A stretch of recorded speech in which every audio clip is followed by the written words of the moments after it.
Oh, hey, didn't see you there. I was just out picking up this new starter force for D-Day British. I'm back here at Battlefront HQ in Parnell, and we're going to have a look through this and see what's in there. We got the Cromwell kit, making its return to Flames of War, and of course, what we're all really excited about, the brand new Paratroopers. So we're going to sit down and have a look through.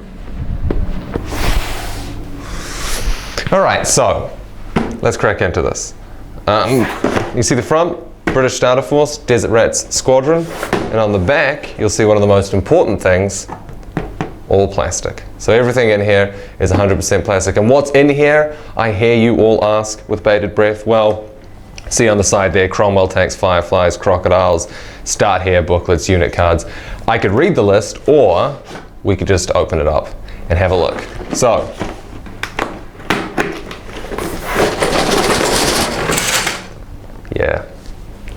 yeah, that's pretty cool. Right, so everything you've come to expect from a Flames of War starter box, and that is a lot of stuff. You can see the box is like 3 feet thick, it's crazy.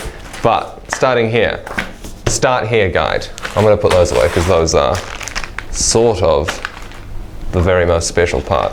Start Here guide has your assemblies, little info on your British force. It's just a little roadmap to get you going after you've put together this box of goodies and you want to see where you can go, what you can build. So that's a good thing to start with. And then of course, as one has come to expect from all of the starter boxes, there's your Flames of War mini rulebook. Those are great, they fit in your army box, or you lend them out to a friend who you're trying to con into playing. That is one of my favorite things. I have a whole stack of these and I'm constantly giving them away. Also, unit cards and decals. So those are obviously all the cards for everything in the starter force. All of the different options for you to have a look at. Make your game a lot easier. Good fun. And of course, decals for tanks and other vehicles. Which means we are at the real meat of the box set, which is all of the kits. So of course it comes with universal carriers, and these can be turned into, for D-Day British, Wasp carriers with the flamethrowers, carriers with the Bren guns, carriers with the Piat anti-tank rifles. So those are fantastic. You get 3 of those in there for a little universal carrier patrol. One of the other great kits in here is of course the M10. You see this guy is very, very handy for blowing up German tanks. You see they've got that long 17-pounder gun on them. That is really something impressive. Yeah, those are always handy to have. They're a good little piece of support for your tank force, or a little mobile AT for anybody really, because they do fill that support slot up really well. These are great. These are some of my favorite tanks. These are the, have you seen these? Have you ever played with these? These are the Stuart late war Sprue. He's just a kind of a fun looking little guy. The sort of the lines on the hull there are really cool. The 37mm gun is kind of handy for taking out armored cars and other light tanks. This is the 37mm gun there, very small. And yeah, there's just a really neat little development of the mid-war kit, which kind of looks a little bit skeletal. This one's quite bulky, and I'm a really big fan of that. So they're really handy. That you can get those in your Desert Rats Armored Squadron and the Recce Squadron. They're a handy little screening force. Next up, of course, it wouldn't be British without artillery. The 25-pounder. Everybody knows it. Everybody loves it. And with them, of course, is the flexible plastic 25-pounder crew. So you get 4 of those, a full battery. Very good, very handy, effective weapon. Good for digging things out, good for blowing things up. Classic British, drop ordnance on them until they all go home. And then, of course, one of the most, it's hard to really know where to start with this. The one on the box is a Churchill Crocodile, but you could do, you've got your normal one, and there's a 6-pounder one, and there's a 75mm one, and you'll have to read the book to get all the different types of Churchills in there, but this is the, you get one of those, the Churchill Sprue there. So tracks, turrets, the Crocodile flame fuel pack at the back.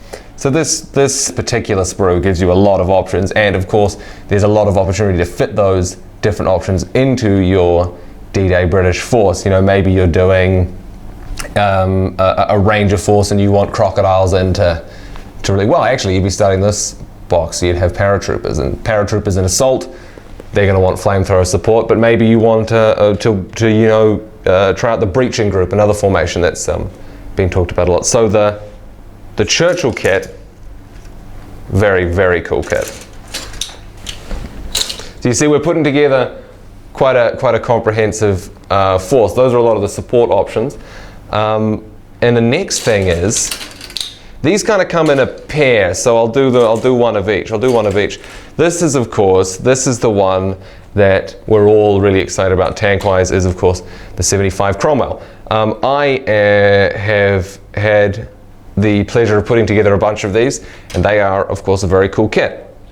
So out of this Sprue you can put together the 75mm Cromwell, you can put together the 95mm close support Cromwell, and you can put together the Centaur for supporting guys like the Royal Marines.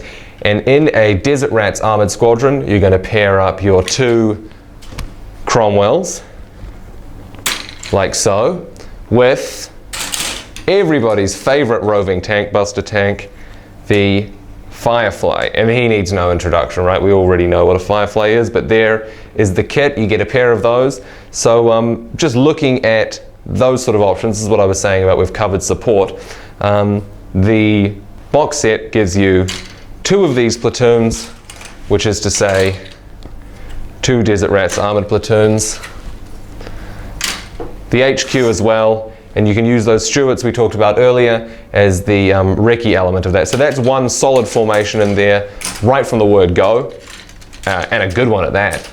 And then the other options you have are these support, your 25-pounders, your universal carriers, your M10 tank destroyers. But here is sort of something, well, I say sort of, it's definitely the thing we are all most excited about, and that is, of course, the new plastic Paratroopers. So, these are very cool. So you get a bunch of the Sprues. You see they come on the single Sprue, like the flexible plastic. They are an entirely different material. You'll see the amount of flex they have is, it's there, but they aren't designed with the same sort of flexibility as those Sprues are. You'll see the detail is really fine on those. Let me pull some of them out to show you up close. So you say sort of, you can see those gun barrels and the webbing and things.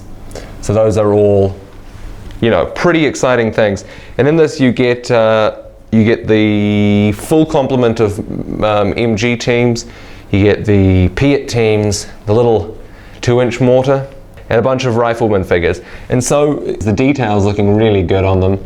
They've all got really nice fold lines in the cloth and stuff that you can trace. Really nice webbing. The guns are nice and slim. It's really going to be quite exciting to get those out there. So you get all of those Sprues along with their requisite bases, and I didn't grab, but you're all familiar with the various crew options for the tanks and other vehicles. So all in all, that is, I might just pocket these actually. I could just put this back in the storeroom and nobody would know that I had these. Couldn't I? Nobody would know. You wouldn't tell anyone. But overall, that is quite a big box of stuff. A great place to start. As I said, you get that Desert Rats armored formation there. That's got your compulsory platoons, your HQ, some Stuarts for support. That's one solid formation. And then on top of that, you can be sliding in the Paratroopers for your infantry support, your M10s for extra AT, your 25-pounders for artillery. So overall, it's a really good force that works together and gives you lots of directions for you to play different styles. So there it is, your D-Day British Starter Force, the Desert Rat Squadron. Go ahead and check it out.